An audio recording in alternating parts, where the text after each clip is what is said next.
जो है कल भी तिवारी जी, कल 17 मई को आपने पूरे 6 घंटे के कार्यक्रम आपने किए। आज का भी जो है ये हमारा दूसरा घंटा चल रहा है। कुल मिला करके अभी आपको क्या टिप्पणी करनी है समाजवादी आंदोलन के 90 वर्ष के आगे क्या? जी सर, बहुत बहुत धन्यवाद। हम फिर एक बार बधाई देते हैं, शुभकामना देते हैं अपने समाजवादी साथियों को। और समाजवादी साथी मतलब संघर्षरत साथी, जो भी संघर्षों के हमारे साथी हैं, उन सब लोगों को बधाई देते हैं। और जाहिर सी बात है कि उनकी लगाम, उनकी धुरी कहीं न कहीं जाकर के समाजवादी आंदोलन से जुड़ती है। एक बात तो मैं कहेंगे कि ये जो हम कह रहे हैं, समाजवादी आंदोलन के 90 साल, कोई भी वैचारिकी एकाएक नहीं पैदा हो जाती।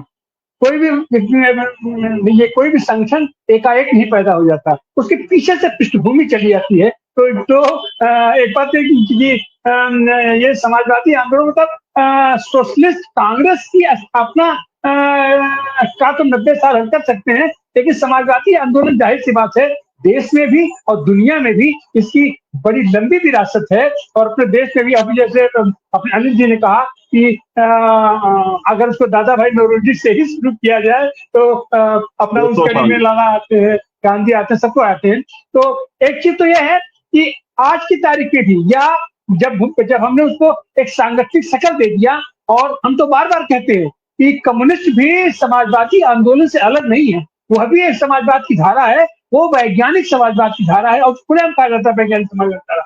लेकिन अपने साथ दिक्कत ये हो जाता है कि हम लोग ये छोटे छोटे जो हमारे मतभेद होते हैं, जो हमारी छोटी छोटी दूरियां होती हैं, हम इसको ऐसे मोड़ पर ला करके एक बड़ी खाई में हम तब्दील कर देते हैं, जिससे हमारे आंदोलन को तो कमजोरी आने लगती है। और जिस मजबूती के साथ हमारा आंदोलन खड़ा हो सकता है, जिस मजबूती के साथ हमारा संगठन खड़ा हो सकता है, उसमें वो कहीं न कहीं से आपदा कमी आ जाती है। फल क्या होता है कि जो हमारा मुख्य शत्रु है, वो उसके ऊपर से ध्यान हटा करके हम लोग आपस की ही बाल की खाल अपना निकालना शुरू कर देते हैं।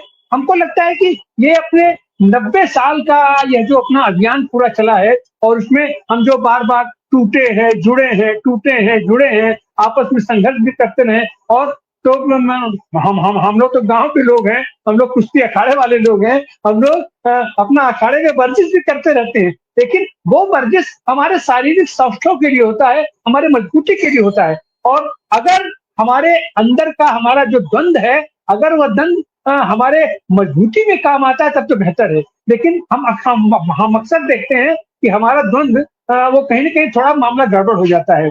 और ऐसी हालत में अभी जैसे ये कहा जाता है कि ये सोवियत यूनियन के वो समाजवाद का हम लोगों ने इसलिए विरोध किया क्योंकि उसका तानाशाही था।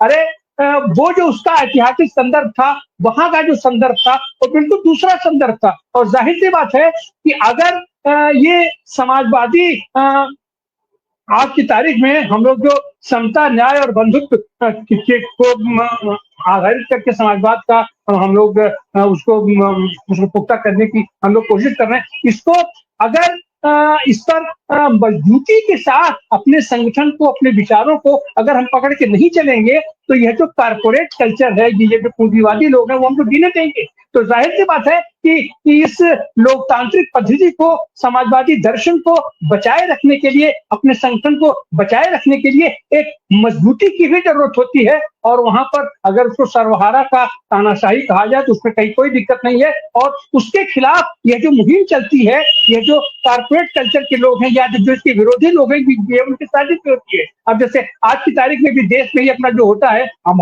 लोग कहाँ पहुंच गए कि जो भी ऐसे डेमोक्रेटिक वैल्यू के लोग हैं, उनको जाति के नाम पर, उनको पूंजी के नाम पर, उनको भ्रष्टाचार के नाम पर और तरह तरह का छद्म करके हम उनके व्यक्तित्व को खंडित करने की कोशिश करते हैं। तो यह भी हमारी जिम्मेदारी है कि अपने साथियों को इस दुष्प्रचार से भी हम उसकी रक्षा के लिए सामने आए, और हकीकत जो है उसको हम जनता के सामने परोसने की भी कोशिश करें। इसी से हमारे संगठन का विस्तार होगा। और अगर संगठन का टूटन होता भी है तो हम लोग एक स्तर पर जाकर के, एक स्थिति में आकर के हम लोग उसको एकताबद्ध करने की कोशिश करते हैं। हम तो बार बार कहते हैं कि केवल मार्क्स का ही नाम लेकर के, मार्क्सवाद को ही केंद्रित कर करके सैकड़ों पार्टियां बन गई हैं, सैकड़ों कम्युनिस्ट पार्टियां हमारे बीच में हैं। तो अगर समाजवाद के नाम पर अगर हमारे अलग अलग संगठन काम करते हैं तो उसमें कहीं से कोई दिक्कत नहीं है, लेकिन दिक्कत तब होती है जब हम दूसरे लोगों की अपेक्षा दूसरे लोगों को हम कम दुश्मन मानते हैं और अपने ही लोगों पर हम पिल जाते हैं और उनका छिद्रान्वेषण करना, उनका व्यक्तित्व हनन करना, उनका चरित्र हनन करना हम शुरू कर देते हैं। तो हमको ऐसा लगता है कि यह जो ये जो हमारा पड़ाव आया है अपना 90 साल का, आने वाले दिनों में इन सारे दोषों से, इन सारे रोगों से हम मुक्त होकर के उसका इलाज करके हम एक मजबूत संगठन की तरफ बढ़ेंगे, एक मजबूत वैचारिकी निर्माण की तरफ बढ़ेंगे जो सबको समाहित करके ले चले। और हमारे सामने आज जो सबसे बड़ा सवाल है वो समता के साथ साथ न्याय का सवाल है कि हम न्यायपूर्ण समाज हम कैसे बना पाएंगे, सबको संयमित तरीके से, अनुशासित तरीके से हम न्याय मुहैया कर पाने के लिए हम ये कितना आगे बढ़ पाएंगे। बहुत बहुत धन्यवाद। आगे क्या करना चाहिए समाजवादियों को, आप समापन कर दें 1 मिनट। जी हमने गिरते पड़ते 90 साल की यात्रा शुरू की, तमाम संघर्षों से हम गुजरते रहे।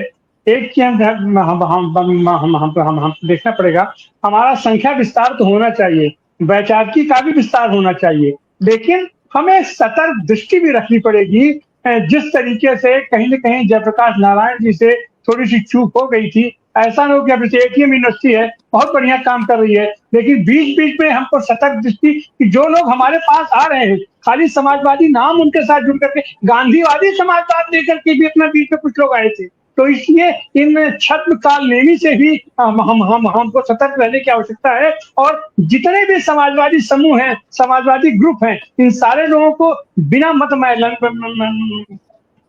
मतमालिन्य के सबको एक साथ जुड़ करके, एक साथ लेकर के समाजवाद को धुरी बना करके, वैज्ञानिक समाजवाद को धुरी बना करके हम आगे एक मजबूत संगठन के रूप में हमको अपना काम करना चाहिए। और ये संसदीय राजनीति पे भी जबरदस्त दखल रखनी चाहिए। संसदीय राजनीति में दखल रखने के लिए डेविएट होने की भी आवश्यकता नहीं है। अपने विचारों पर दृढ़ रहते हुए हमारे साथ जो भी लोग आए उनको हमें अपनी कसौटी पर कस के भी देखना पड़ेगा। केवल संख्या बढ़ा लेने से कि कोई भी आ जाए, हमारी संसद में संख्या बढ़ जाए, विधानसभा में संख्या बढ़ जाए, वह भी जरूरी है, लेकिन वैचारिक दृढ़ता भी जरूरी है, अनुशासन भी जरूरी है, और ये सैद्धांतिक मजबूती भी जरूरी है। हम इसी शब्दों के साथ अपने इन समाजवादी आंदोलन के 90 साल के आगे के सफर के लिए आप सारे लोगों को शुभकामनाएं देते हैं। क्रांतिकारी अभिवादन करते हैं। जी पाटिल जी, आप